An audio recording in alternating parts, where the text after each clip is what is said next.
டேய் அண்ணா ஒரு app boil. சரிண்ணா. பாய் ஒரு ஆப்பாயில் என்னண்ணா? டேய் ஆ வேற ஆப் பாயில் எடுத்துன்னு வா.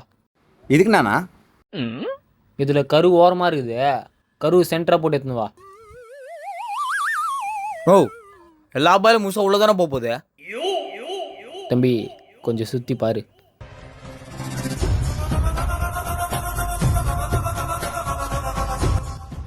நோ நான் எல்லாரும் உன்னே பார்க்குறாங்க. நீராகாரம் சாப்பிட்டு ஆம்லேட் போடுறது எவ்வளோ அசிங்கமோ,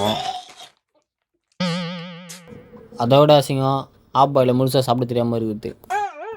இதில் மஞ்சக்கரு சென்டர் ரேடியஸ்லேருந்து 30 டிகிரி ஓரமாக இருக்குது. அண்ணன் மட்டும் இப்போ கை வச்சேன் கலங்கிடும், அப்புறம் ஒரே அசிங்கமாகி போயிடும். டேய் அதான் அண்ணன் சொல்கிறார்ல, கருவு சென்டர் வச்சுதுனா போ. நோ அதுக்கு எதுக்கு நான் வேற ஆப்பாயில?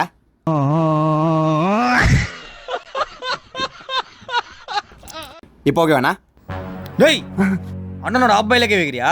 டேய் படா. ஓ தேங்க்ஸ். அவன் ஆப்பாயில கலக்கி ஆகிட்டான், அவனை போய் போக சொல்கிற. தம்பி அவன் சென்டராக போட்டு எடுத்திருந்தாலும் அண்ணன் இருக்கிற கை நடுக்கிறதுக்கு கண்டிப்பாக கலக்கிடுவேன். இப்போ அவன் கை விட்டு கலக்கிறதுனால பழைய அவன் மேலே போயிடுச்சு, அசிங்கம் நம்ம மேலே வராது. ஓ ஆப்பாயில் சாப்பிட்டு தரலாம், எதுன்னு ஆப்பாயில் சொல்கிற?